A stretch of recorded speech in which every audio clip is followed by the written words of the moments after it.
paz do Senhor a todos, meus irmãos. Estamos com mais uma EBD em Foco. Estamos com a aula de domingo que vem, que vamos trazer, será a aula de número 13. E o título da aula é A Cidade Celestial. Domingo é o dia 30 de junho de 2024. E eu pediria para você se inscrever em nosso canal, se você não é inscrito ainda, pb.samuel Nascimento de Melo, dê o seu like e coloque o seu comentário, né, faça a sua crítica construtiva para que a gente possa melhorar naquilo que for possível dentro dessa metodologia do ensino. Queridos, como eu já falei, a lição de domingo é a lição número 13, é a última lição desse trimestre. Estudamos 12 lições, fora esta lição, que foram lições maravilhosas. Infelizmente eu não vou trazer o resumo agora das outras, mas depois eu vou gravar um vídeo só trazendo um resumo de todas as outras para a gente ganhar tempo, tá? O nosso textuário nos diz assim: mas a nossa cidade está nos céus, donde também esperamos o Salvador, o Senhor Jesus Cristo. A verdade prática nos diz assim: a cidade celestial é o alvo de toda a nossa jornada, que iniciou com um novo nascimento e se consumará com a entrada pelos portões celestiais. Amados irmãos e amigos que nos seguem nas redes sociais e também que está nos assistindo agora através do canal do YouTube. Queridos, eu queria passar algumas sugestões de livro que pode lhe ajudar nessa lição e vai ser útil para o aprendizado dessa aula, que vai enriquecer o conteúdo. Temos esse dicionário aqui, Halley, que é muito bom para você poder extrair algumas informações acerca do Apocalipse, tendo em vista que o assunto sobre Apocalipse não é tão simples, tanto quando a gente falou sobre o inferno, como agora falando sobre o céu, tá bom? Tem esse livro também aqui da CPD Severino Pedro da Silva, né, em memória, Apocalipse versículo por versículo, que também pode lhe ajudar. Tem essa relíquia também aqui, que é em memória, Daniel e Apocalipse, do nosso saudoso Antônio Gilberto. E temos esse aqui também, entre outros, temos esse aqui também, Walter Brunelli, Teologia para Pentecostais. Tá? Teologia para Pentecostais. Uma teologia sistemática expandida. Aqui é o volume 4, onde vai estar falando também sobre escatologia, eclesiologia e escatologia. Tá bom? Tem também Ulrich Bergs e outros, né? Champlin e outros comentários que você pode utilizar para essa aula. Dito isso, vamos iniciar nossa aula. Na introdução da nossa lição, vai estar falando, eu quero falar aqui, antes mesmo da introdução, eu quero trazer uma introdução própria minha sobre este assunto. Eu coloquei aqui que a gente não podemos confundir nessa lição a questão do período do milênio com o estado eterno, tá bom? Milênio é um período, estado eterno é pós-milênio, tá bom? Então eu coloquei aqui também a palavra céu, por exemplo, a palavra céu, né? Que em hebraico se chama Shamaim, tá? E no grego, Ouranos. Biblicamente, a gente aprendeu que existe pelo menos 3 céus, tá bom? Existe o céu atmosférico, que é acima de nós, está em Mateus 6:26, é onde voam os pássaros. Existe o céu cósmico, onde estão as estrelas, que está em Mateus 24:29, que diz que serão abalados os astros. E está também o terceiro céu, que é o céu inacessível, morada de Deus, tá? Que a gente chama também, a Bíblia vai chamar de paraíso. 2 Coríntios 12:2 e outros textos mais que vamos estar apresentando aqui ao longo da nossa aula, em nome de Jesus, tá bom? Então o céu, o que seria o céu? Uma utopia, um estado de espírito? Não, o céu é um lugar real, com espíritos que garantiram um lugar de bem-aventurança, ou seja, na presença de Deus, para onde vão os salvos quando morrem, conforme Norma Geisler, também no seu livro de Teologia Sistemática, que eu não apresentei aqui, mas a gente tem, tá aqui atrás também, tá bom? Então, olha, a gente podemos ter alguns exemplos sobre a questão do céu na Bíblia. Por exemplo, temos dois casos que são bem implicantes e que são bem diferentes, difícil de se explicar isso, mas que está lá no texto bíblico, que quebra, né? Olha, veja bem, existe uma norma que diz que só quem pode quebrar a lei é aquele que constitui, aquele que faz a lei. Então, dentro dessa lei, desse formato de toda alma que pecar morrerá, e a Bíblia diz que todos pecaram e afastados ficaram na glória de Deus, então todos teriam que passar por esse processo para chegar até o céu. Temos duas exceções aí.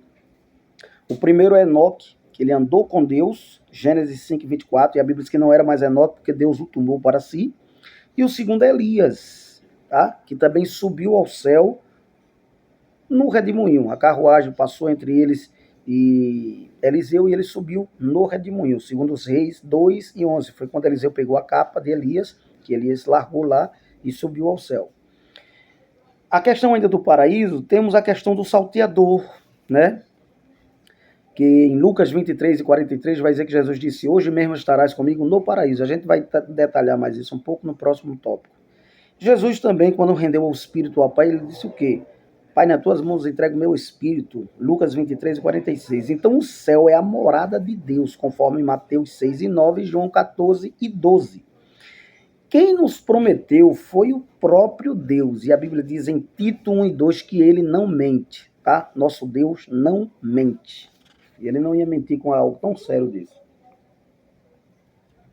Então, dizendo isso, vamos partir para a nossa introdução da nossa lição, que diz assim, a palavra-chave da lição é cidade, né? Então, os cristãos que têm conhecimento das Sagradas Escrituras, das Escrituras, sabem bem que não foram destinados para viver apenas neste mundo. Aqui somos peregrinos e forasteiros, conforme 1 Pedro 2:11. Brevemente os portões celestiais se abrirão e partiremos para viver eternamente com o Pai em nossa pátria celestial, conforme Filipenses 3:20. Por isso estudaremos a respeito do paraíso eterno, a cidade celestial, o eterno estado em que desfrutaremos da presença de Deus e, como as Escrituras ensinam, como será a nossa glorificação final. Aqui se encontra o que nos aguarda ao final de nossa jornada cristã.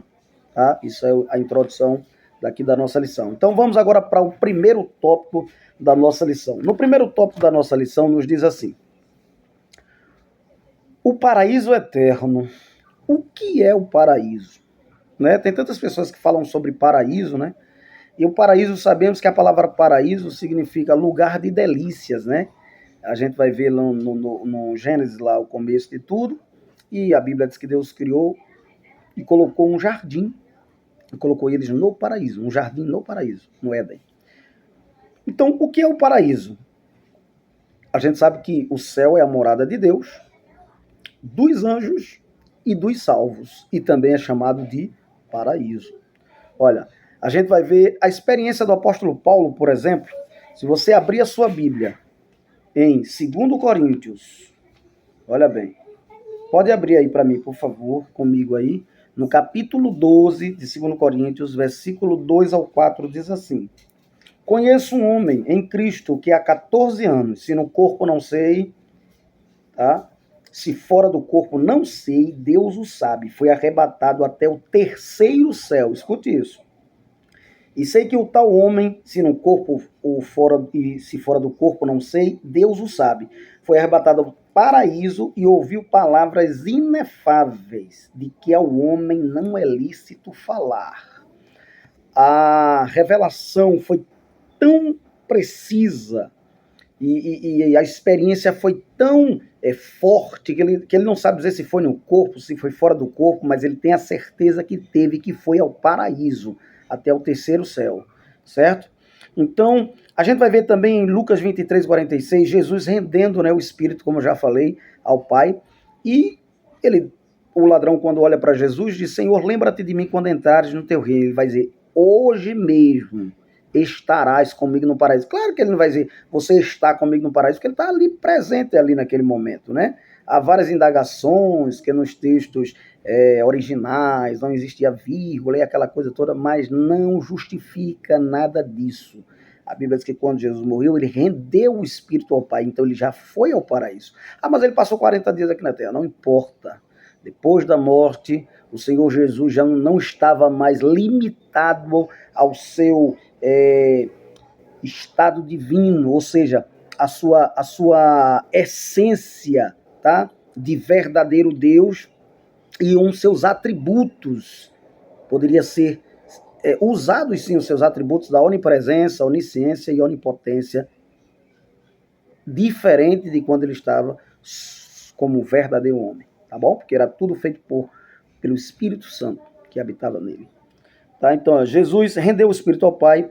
A Bíblia vai falar também no paraíso sobre a árvore da vida. A gente depois vai clarear mais essa questão aí, mas no primeiro subtópico do primeiro ponto fala sobre a árvore da vida, que está no meio do paraíso de Deus, conforme Apocalipse 2:7.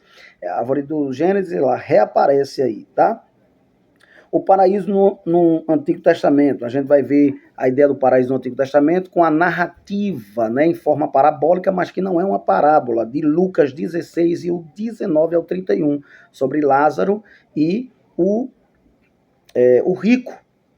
Lázaro no seio de Abraão, que era o paraíso do Antigo Testamento, que se conhecia, tá bom? É outro texto que nos fala um pouco sobre o paraíso. Mas no segundo subtópico do primeiro ponto, nos diz assim: o que é a cidade eterna? Olha, você já pensou morar numa cidade eterna? O que é a cidade eterna? Ó, depois do julgamento final, após o milênio, conforme Apocalipse 20, né, estaremos nessa cidade eterna. O milênio está lá em Apocalipse 21 ao 6, né?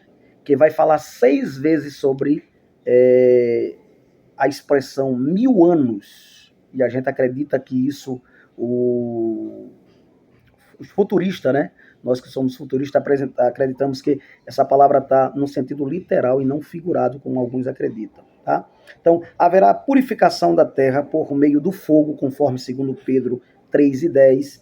A nova Jerusalém que desce do céu, está lá no capítulo 3 e 12 de Apocalipse, e no capítulo 21 e 22 vai estar falando sobre isso.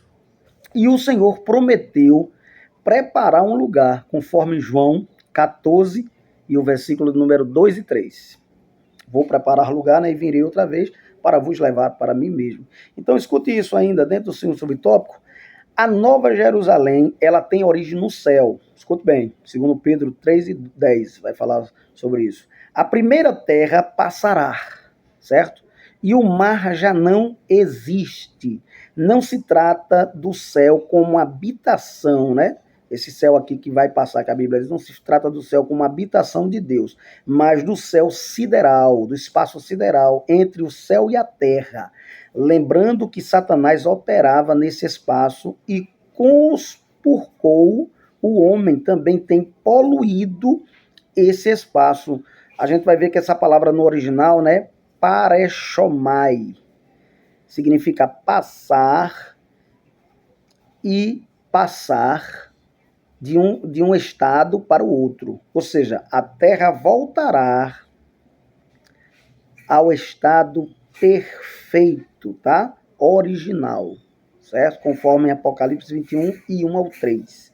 Escute bem, os salvos viverão nessa cidade com seus corpos transformados, conforme 1 Coríntios 15:54, que diz que isso que é mortal vai se revestir de imortabilidade, e isso que é corruptível se revestirá de incorruptibilidade. No terceiro subtópico do primeiro ponto, ainda diz assim: quando a eternidade começará? Aí vem uma pergunta interessante. Quando se dará início a essa eternidade? O comentarista vai dizer aqui que após o arrebatamento, a grande tribulação, a segunda vinda, o milênio, e depois do milênio estaremos no glorioso estado eterno. Agora tem uma coisa interessante, que algumas coisas que vão se desencadeando, tá? Reinaremos com Cristo por 1000 anos na terra, certo? Só que isso aí não vai se findar ali, tá bom? Depois da volta de Jesus, tem o tribunal de Cristo, que todos os salvos prestarão conta no céu. Depois desse processo, há o julgamento das nações, que ocorrerá onde? Aqui na terra. Depois, o julgamento das nações, que ocorrerá aqui na terra, no início do milênio, tá? Depois vem o julgamento de Israel, tá certo? No final da grande tribulação. E depois o julgamento do diabo e de todos aqueles que não foram encontrados no livro da vida, que vem o grande trono branco, conforme Apocalipse 20, 11 ao 15. Eu acredito que ficou bem claro aí para os irmãos essa questão. Vamos para o segundo tópico da nossa lição. No segundo tópico da nossa lição nos fala assim: o eterno e perfeito estado. Vamos ver o eterno e o perfeito estado agora? O estado perfeito à luz da doutrina. Vamos ver como é que fica? Olha, se a gente for observar, de Gênesis a Apocalipse, há um propósito divino na consumação dos séculos. Tá bom, meus queridos? Por exemplo, eu coloquei aqui, haverá a regeneração, ou seja, tornar as coisas segundo o seu estado original. Está lá em Mateus 19, 28. Isso vai ocorrer no estado eterno. Olha, nesse tempo, o propósito original de Deus. Qual era o propósito original de Deus? Que o homem vivesse eternamente feliz, com saúde, com alegria, com gozo, com prazer. Mas isso foi interrompido pela desobediência do ser humano, que desobedeceu a ordem de Deus e comeu do fruto proibido. Não passou no teste da obediência. Então o que acontece? Mas Deus vai restabelecer tudo isso novamente, pela sua misericórdia e infinita graça para conosco. Então haverá a restauração. Essa restauração dará continuidade ao que se experimentou durante o milênio. Porém, nesse tempo será absoluto e total, conforme Atos 3 e 21. E eu vou ler para vocês, tá bom? Atos, para a gente embasar a palavra, capítulo 3... Eu não me importo muito com o tempo, não, contanto que a gente aprenda como está escrito, né? E onde está escrito. Né? A palavra, ela fala por si só. Atos, no capítulo 3, versículo 21, nos diz assim: ó, o qual convém que o céu contenha até os tempos da restauração de tudo, dos quais Deus falou pela boca de todos os seus santos profetas, desde o princípio. Há uma promessa de restauração. A gente estudou isso na aula passada de Romanos, que a terra geme como uma mulher com dores de partos, aguardando a regeneração do homem e dela, né? Então vamos lá. Sabe-se por este versículo que haverá um novo céu e uma nova terra. Preste bem atenção, conforme Apocalipse 21 e 1. Então, ó, haverá reconciliação geral de todas as coisas, em que o céu e a terra será a mesma grei. Colossenses 1:20 vai falar sobre isso. Então, o estado perfeito à luz de Apocalipse 21, de 1 ao 5, né? A gente vai ver todas essas coisas acontecerem. Agora a gente vai ver aqui os símbolos que comunicam a singularidade desse novo estado. Quais são os símbolos, né? Aqui no segundo subtópico, né? Segundo subtópico ainda do primeiro ponto da lição. Do segundo ponto da lição. Nos diz assim, o primeiro, letra A, eu coloquei aqui, a vida eterna descrita como um rio. Então, o apóstolo João descreve a vida eterna aqui como um rio que flui. Olha, o aspecto simbólico da vida como um rio. Jesus ofereceu essa água da vida para aquela mulher samaritana, lembra? Quando ele se encontrou com a mulher lá no poço de Jacó, ele disse, aquele que beber dessa água tornará terceiro, mas aquele que beber da água que eu der nunca mais terá sede. As correntes desse rio, a Bíblia vai dizer que alegram a cidade de Deus, conforme Salmo 46, versículo 4. Há um rio cujas correntes alegram a cidade de Deus, né? O santuário da morada do Altíssimo. Deus está no meio da cidade, não será abalada. O Senhor Jesus mesmo se comparou a essa água desse rio conforme João 7, 37 ao 38. Ele diz: que tiver sede, venha a mim e beba da água da vida. De onde? Do rio. Tá? Ele mesmo se compara a este rio. Na letra B ainda do segundo subtópico, a vida eterna descrita como uma árvore. Aqui tem uma coisa bem interessante. O Jardim do Éden, né, aparece restaurado, né, na cidade eterna. O paraíso e a imortalidade, duas coisas que foram perdidas. Tá? Após o pecado, Adão e Eva foram expulsos, lembra? Foram expulsos para não comer da árvore da vida e viver eternamente aqui na terra, certo? Então foram proibidos disso, foram tirados. E foi colocado um anjo com espada flamejante lá na entrada do jardim. Então, olha, chegou agora a hora, né? Na qual o povo redimido, que nós fazemos parte desse povo de Deus, né? Que poderá comer o quanto desejar da árvore da vida, conforme Apocalipse 22 e 2, certo? Apocalipse 22 e 2. Vamos ver o que é que diz aqui? Apocalipse 22 e 2. Nos diz assim, lá no finalzinho, que aí já é o estado eterno, né?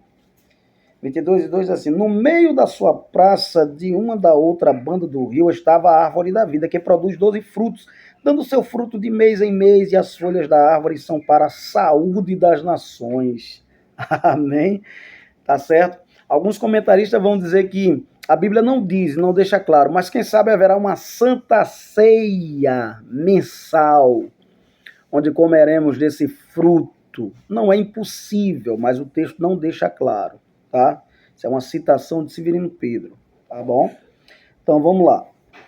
Seus 12 frutos, por exemplo, né, de mês em mês, o comentarista vai colocar aqui, e suas folhas simbolizam, aqui é muito simbólico, tá? A vida que triunfou sobre as enfermidades e a morte. Não haverá mais morte, não haverá mais enfermidade. Então é uma questão simbólica do estado de perfeição, tá bom? Vamos lá, vamos mais adiante. Na letra C, fala sobre a vida eterna sem males. E eu coloquei aqui algo bem interessante que eu achei bem legal e vocês vão gostar, tá bom? Vocês podem passar aí também na sua escola bíblica dominical para os seus alunos. Escute bem. A vida eterna sem males. O que é que não haverá no céu? E o que houve aqui na terra, né? Aí eu vou fazer aqui uma comparação entre Gênesis e Apocalipse. O início e o fim de todas as coisas. Alfa e Ômega, era o princípio e o fim. A Bíblia é uma única história. A Bíblia é uma única história que a última parte do livro da Bíblia, ao ser lida, parece ser o fim da história iniciada na primeira parte do primeiro livro. Quando a gente lê na parte do Apocalipse, vamos ver o princípio, né? E ao mesmo tempo está enxergando o fim. É bem interessante, veja bem. No livro do Gênesis, chamou Deus, né, mares ao conjunto das águas. Gênesis capítulo 1, versículo 10. Em Apocalipse, quando... Melhor dizendo, perdão. Deixa eu iniciar de novo para a gente não atropelar. Primeiro, a primeira expressão, por exemplo, né, de Gênesis, né, diz assim: no princípio Deus criou os céus e a terra, que é Bereshit bara Elohim, tá? Gênesis capítulo 1, versículo 1. Já quando a última expressão, né, quando uma das últimas expressões do Apocalipse é: vi novos céus e nova terra. No princípio ele criou os céus e a terra, e agora vi novos céus e nova terra. Apocalipse 21 e 1. No Gênesis, chamou mares ao conjunto das águas. Capítulo 1 do Gênesis, versículo 10. No Apocalipse, e o mar já não existe. Apocalipse 21 e 11. No livro do Gênesis, as trevas chamou noite. Gênesis capítulo 1, 5. Apocalipse, ali não haverá noite, não haverá trevas. Apocalipse 21 e 25. No Gênesis, Deus fez os dois grandes luminares, Sol e Lua, um para governar a noite e outro para governar o dia. Gênesis 1 e 16. No Apocalipse, a cidade não precisará de sol nem de lua para brilhar sobre ela, pois a glória de Deus a iluminará. Apocalipse 21 e 23. No livro do Gênesis, multiplicarei grandemente o seu sofrimento na gravidez. Gênesis 3,16. No Apocalipse, ali não haverá mais dor, sofrimento. Apocalipse 21:4. No livro do Gênesis, no dia em que dela comeres da árvore, né, certamente morrerás. Gênesis 2:17. No Apocalipse não haverá mais morte, tá? Não haverá mais morte. No livro do Gênesis, a Bíblia vai dizer: maldita é a terra por sua causa, pela causa do pecado do homem. Gênesis 3:17. No Apocalipse, já não haverá maldição nenhuma na cidade. Apocalipse 22:3. No livro do Gênesis, Satanás aparece como enganador da raça humana. No livro do Apocalipse, Satanás desaparecerá para sempre, conforme Apocalipse 20:10. No livro do Gênesis, foi proibido de comer da árvore da vida. Gênesis 3:22-24. No livro do Apocalipse, a árvore da vida reaparece, todos estão convidados a comer dela. Apocalipse 22:2. No livro do Gênesis, Adão e Eva foram expulsos da presença de Deus. Gênesis 3:24. Em Apocalipse, eles verão a sua face. Apocalipse 22:4. No livro do Gênesis, o lar primeiro do homem foi num jardim à beira-rio. Gênesis 2:10. Apocalipse, o lar eterno do homem será à beira de um rio que fluirá eternamente de Deus. Apocalipse 22 e o primeiro. Veja que coisa tremenda e interessante. Então, letra D ainda, a vida eterna na presença de Deus. Veremos, a palavra nos diz que veremos a ele face a face, como também, e conheceremos, como também somos conhecidos, conforme 1 Coríntios 13:12. Veremos o seu rosto e saberemos o seu nome, porque estará lá na sua testa, Apocalipse 22:4. Tá? A sua presença será motivo da nossa maior alegria e gozo eterno. Já pensou o próprio Deus, o próprio Senhor Jesus Cristo ao nosso lado, comendo conosco, conversando conosco, andando conosco, nos ensinando coisas extraordinárias que a gente nunca saberia e nunca irá saber se não chegar ali naquele lugar. Vai ser uma coisa maravilhosamente gloriosa. Aleluia. Terceiro tópico da nossa lição. O terceiro tópico da nossa lição, queridos, nos diz assim: o estado final de todos os santos. Vamos ver o estado final de todos os santos. O que todo crente salvo deve esperar? Vamos ver aqui. Olha, o que todo crente salvo deve esperar, sem sombra de dúvidas, o nosso pai Abraão, por exemplo, né? O nosso pai na fé, Abraão, ele tinha a esperança na cidade da qual o arquiteto e construtor é Deus. Você quer ver? Abra sua Bíblia comigo em Hebreus, no capítulo de número 11, e eu já abri aqui, e o versículo 9 e 10. Veja o que diz, que coisa maravilhosa. Pela fé habitou na terra da promessa, como em terra alheia, morando em cabanas com Isaque e Jacó, herdeiros com ele da mesma promessa, porque esperava a cidade que tem fundamento, da qual o artífice e construtor é Deus. Veja que coisa maravilhosa, que coisa tremenda, né? Tá vendo, meus amados irmãos? Vamos lá. Jerusalém que é de cima. Ele esperava Jerusalém que é de cima. Tanto ele quanto Moisés, né? O Moisés, príncipe do Egito. Gálatas 4:26. Moisés, por exemplo, ele ansiava uma glória futura. A gente vai ver isso ainda em Hebreus, capítulo 11, e o verso de número 24 ao 27. Veja o que é que diz a palavra do Senhor. Pela fé, Moisés, sendo já grande, recusou ser chamado filho da filha de Faraó. Escute bem. Escolhendo antes ser maltratado com o povo de Deus do que por um pouco de tempo ter gozo do pecado.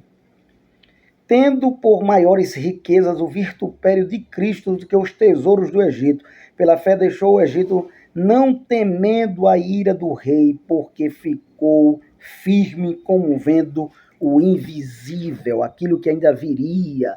E a gente vai ver lá na frente, né, Moisés aparece no Monte Tabor, né, junto com Cristo e junto com Elias em corpo glorificado. Que coisa maravilhosa, né?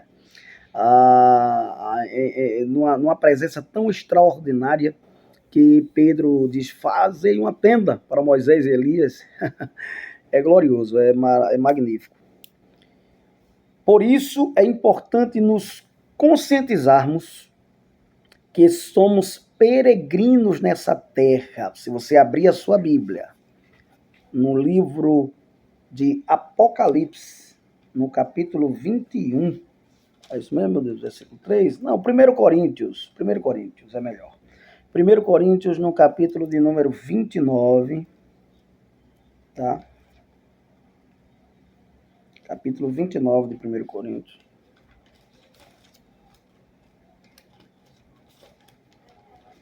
Não, capítulo 29 não existe em 1 Coríntios. Deve ser o capítulo 9. E o verso de número 15. Vamos ver se é isso mesmo.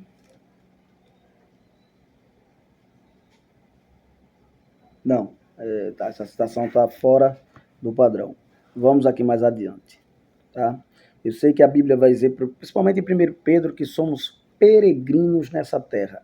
Escute bem, segundo subtópico do terceiro ponto, viveremos todos em unidade. O texto vai dizer que viveremos todos em unidade. Escute bem, ao se fazer menção dos escritos nas 12 portas da cidade, onde estão os nomes das 12 tribos de Israel e dos alicerces, levam os nomes dos 12 apóstolos. Está evidente que se trata de pessoas originárias de todas as eras, conforme Apocalipse 21, 9 ao 14. As pessoas tanto de Israel quanto da igreja serão reunidas formando um só corpo de Cristo, cumprindo-se plenamente dessa forma o que está escrito em Gálatas. Nisto não há judeu nem grego, sem qualquer tipo de... viveremos na nova cidade sem qualquer tipo de segregação, discriminação, indiferença, classe social, de cor, de condições financeiras, pois seremos um só povo em Cristo Jesus. Eu coloquei aqui, ó, viveremos todos em unidade, viveremos em unidade e viveremos em unanimidade. Sabe o que é isso? Quando a gente diz viveremos em unidade, estamos dizendo viveremos com ação coletiva orientada para um mesmo fim, coesão, união. Quando falamos de unanimidade, todos estão de acordo, pensamentos iguais, ideias iguais e concordância em tudo que se vai fazer. É assim que viveremos no estado eterno com o Senhor. Tanto Israel como a igreja será só um povo e só um corpo, conforme Gálatas 3:28. Todos seremos um em Cristo Jesus. Já pensou que maravilha? Todos salvos apenas como um em Cristo Jesus, desfrutando da eternidade. E finalmente, em casa. O que dizer de finalmente chegarmos na nossa casa celestial? Escute bem, eu vou ter que colocar o óculos de novo. Nossa casa celestial, olha. Finalmente em casa. Sabemos que a nossa morada final não é aqui neste mundo, nem na sepultura. A nossa vida não se resume na sepultura. Depois da morte segue ao juízo. Depois da morte segue a Cristo. Depois da morte segue para o céu ou inferno, depois do julgamento final. Então, olha, somos estrangeiros e peregrinos na terra, conforme Hebreus, vamos ler agora, tá? Que a gente ia ler naquela hora e não lemos. Conforme a palavra de Deus na carta aos Hebreus, capítulo 11, e o verso 13. Hebreus, que é uma carta que não sabemos quem é o autor, eu chutaria Paulo, mas a gente não tem como afirmar categoricamente. Mas tudo leva a crer, né? Alguns acham que foi Tiago, irmão de Jesus, outros acham que foi Apolo, outros citam outra pessoa. Então, no capítulo 11, versículo de número 13, diz assim: todos estes morreram na fé sem terem recebido as promessas, mas vendo-as de longe e crendo nelas e abraçando-as, confessaram que eram estrangeiros e peregrinos na terra. Estamos de passagem. Já assistiu o filme O Peregrino? Assista. Já leu o livro Peregrino? Leia. Depois da Bíblia, é um dos maiores best-sellers de venda. É o que mais vende, é o mais lido depois da Bíblia em todo o mundo, tá? Então seremos recompensados de acordo com as nossas obras. Olha aí, quem não está praticando obra, comece a praticar, e obras boas, dê frutos bons, para que naquele dia possa ser recompensado, conforme 2 Coríntios, capítulo de número 5 e o verso de número 8, que diz assim: pelo que estamos sempre de bom ânimo, sabendo que enquanto estamos no corpo, vivemos ausentes do Senhor, né? Mas temos, versículo 8, mas temos confiança e desejamos antes deixar este corpo para habitar com o Senhor. Versículo 9, pelo que muito desejamos também ser-lhes agradáveis, quer presentes que ausentes. Versículo 10, porque todos devemos comparecer ante o tribunal de Cristo, para que cada um receba segundo o que tiver feito por meio do corpo, ou bem ou mal. 2 Coríntios, capítulo 1, versículo 10. A gente leu do versículo 7 em diante, ou foi do 6, mas é o versículo 10 que é mais preciso. Se você abrir a sua Bíblia ainda em Filipenses, e a gente vai encerrar com esse versículo, no capítulo 3, versículo 23, vai dizer que está dizendo que estar com Cristo é estar em casa, tá bom? 3 e 23 de Filipenses, muito bom esse texto. Ele vai dizer assim, ó, 3 e 23. É isso mesmo, meu Deus? 3 e 23. Ou é 2 e 23?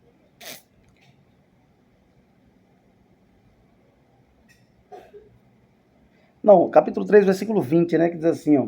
Mas a nossa cidade está nos céus, onde também esperamos o Salvador, o Senhor Jesus Cristo, que transformará o nosso corpo abatido para ser conforme o seu corpo glorioso, segundo o seu eficaz poder de sujeitar também a si todas as coisas, tá certo?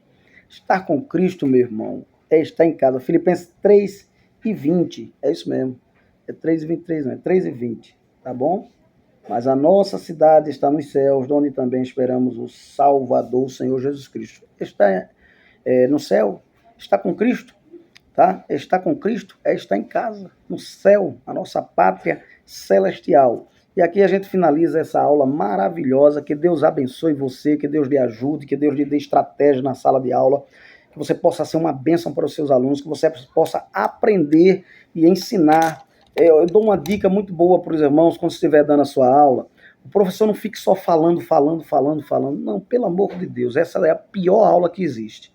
Tá? Se você está dando a aula, bote os seus alunos para participar da aula, que haja pergunta, que haja interação, tá? Que possa interagir um com os outros. Se for possível, botar a classe até em círculo, para que um possa estar de frente com o outro.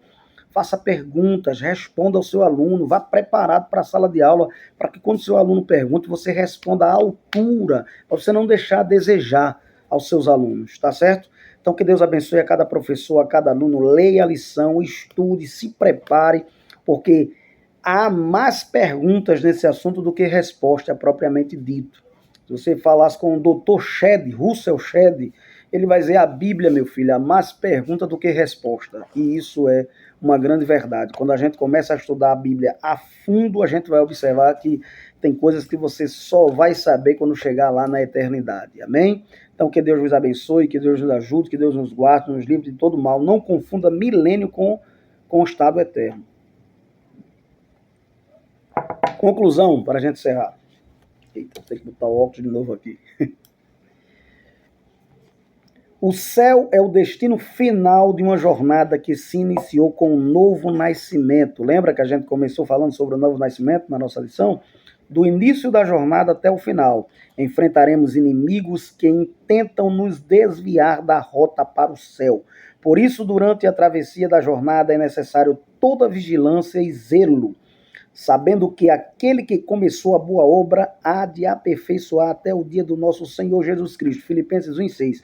Somos vasos, instrumentos inacabados na mão do oleiro, e só seremos aperfeiçoados com um corpo glorificado, ou no arrebatamento, ou na ressurreição dos mortos. Então, que Deus os abençoe, que Deus nos livre de todo mal, que Deus nos dê uma aula abençoadora.